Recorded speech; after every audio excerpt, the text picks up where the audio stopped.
Hey everybody, just checking in.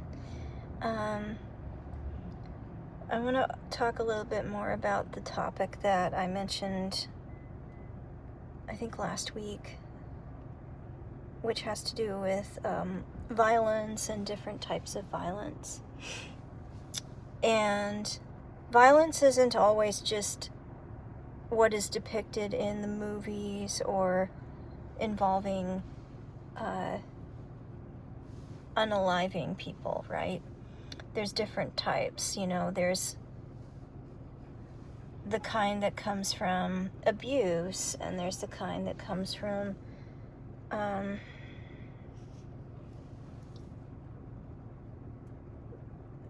sexual violence, right?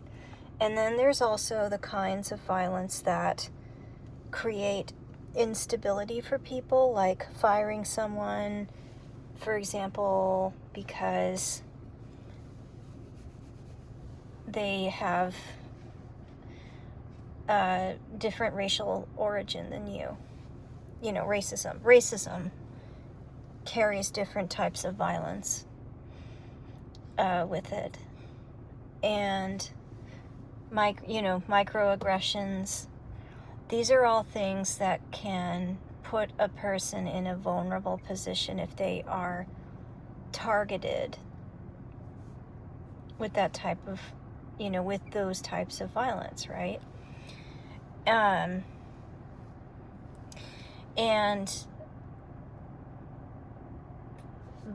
before I continue, there is this creator on YouTube who I like to follow. Her name is Shayna Condi. That's SHAYNACONDE.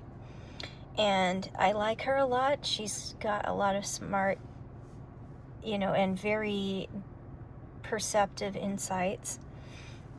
And she primarily focuses on how child-free and black women can live a better life. And she also has just a lot of insights on a lot of social issues and I highly recommend you go see her.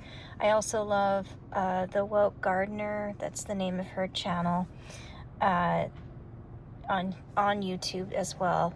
They have great things to say, and I highly recommend going to watch them and just listen and, offer positive, receptive engagement.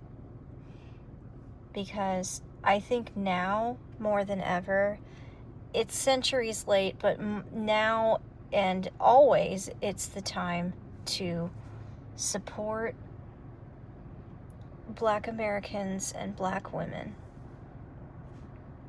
and listen to what they have to say, because for the people who don't seem to understand that it should be enough that others are suffering for you to want to help them, and the ones who go, oh, well, that doesn't affect me, it does. It affects everybody.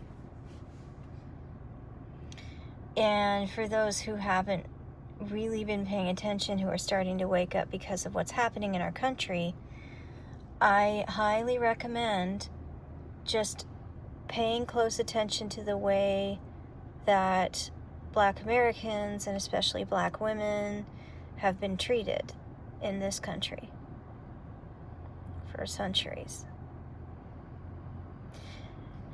And choosing better, choosing differently, and choosing to support them. Like, for example, the whole Jimmy Kimmel situation? I feel like it's not really, it's an interesting, he's a public figure, he's well known, he's been known across multiple generations of people, right? But he's also a white man. And I find it sad and very distressing that we did not have the same kind of anger for Joy Reid or Letitia James, or the constant attacks that Jasmine Crockett gets. And I want us to denormalize letting bad things happen to Black women like they're supposed to just tolerate it. None of this is new. I state the obvious because we must pay attention to these issues and actually be proactive about them. So, boycotting the organization that fired her, and just boycotting as much as possible. Another YouTuber I like to watch is her channel. She has a big presence on TikTok, but she has a channel called Cult College here on YouTube. I use YouTube. I don't use TikTok. I've never been able to get into it.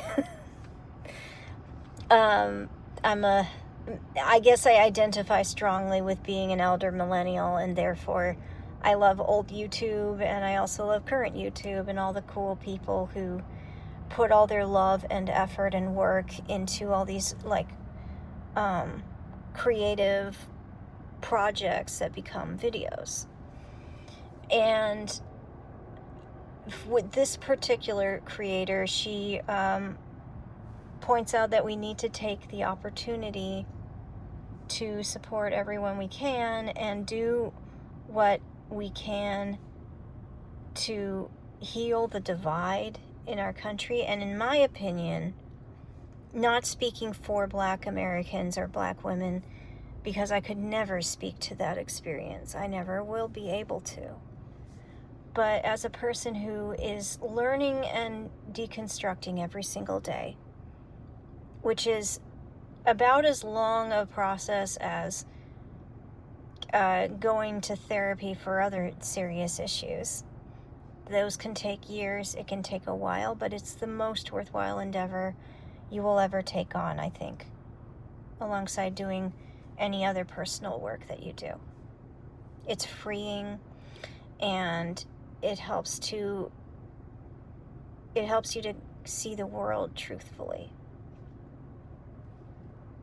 and to cultivate your empathy and to shock you out of indifference.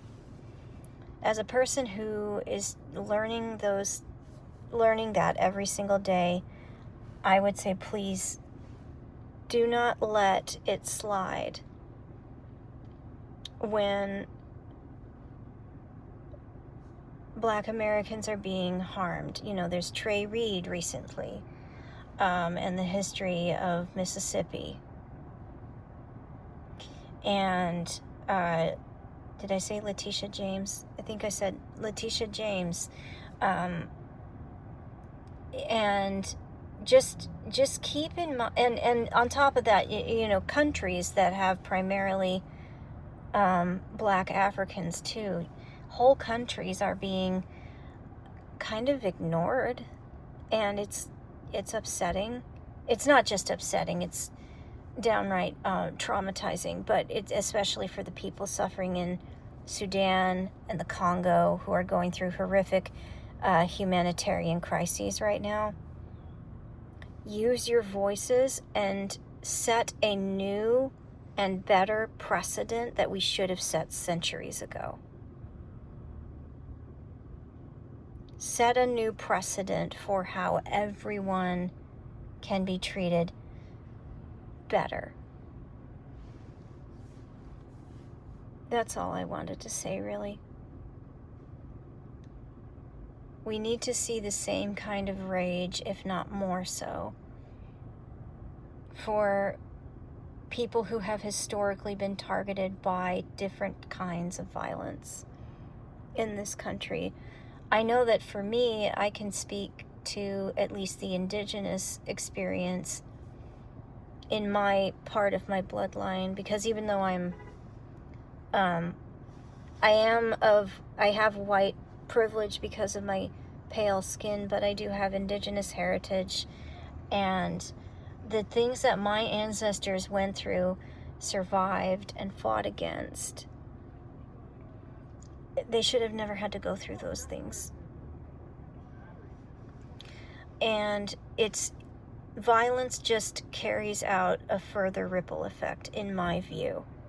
I know that violence is very, like, it's been necessary in our history in order to change things when our words aren't being heard.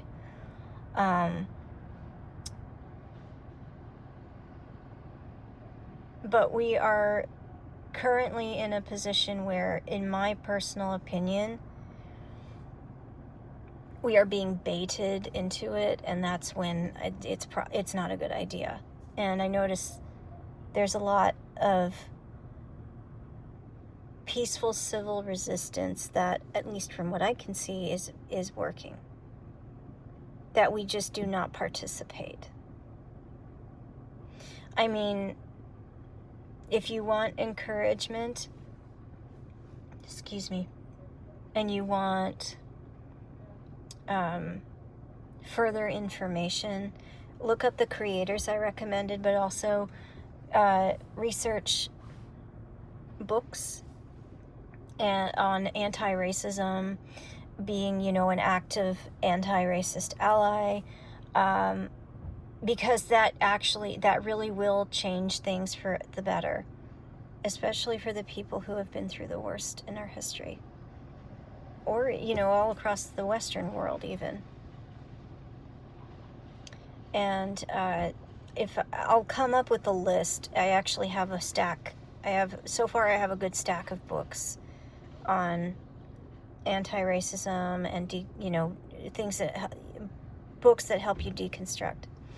And I'll share them with you in the next video when I get the time. So if I am saying anything that is out of line, please feel free to share your thoughts. If you like what I have to say, feel free to share your thoughts. I'm open to all reasonable civil discussion, even if it's a healthy criticism, because we should not be afraid of making mistakes. We are going to make them in the process of becoming better people, and I urge everyone, please do what you can and be open to being a better person. The bystander effect on a mass scale should not be the way that things are. I find that unacceptable. Have a good night.